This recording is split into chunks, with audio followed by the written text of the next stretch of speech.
মাগরিবের পরে কারোর সঙ্গে কথা না বলে এই দোয়াটি 7 বার পরে আল্লাহ তাআলার কাছে যা চাইবেন আল্লাহ আপনাকে তাই দান করবে।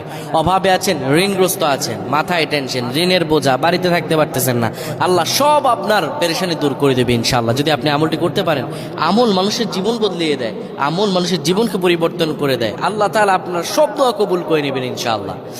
মাগরিব নামাজের পরে কিবলামুখী হয়ে থাকবেন, কারোর সঙ্গে কথা বলবেন না, কারোর সঙ্গে কথা না বলে কিবলামুখী হয়ে আপনি পড়বেন আল্লাহুম্মা আজিরনা মিনান নার, আল্লাহুম্মা আজিরনা মিনান নার, আল্লাহুম্মা আজিরনা মিনান নার।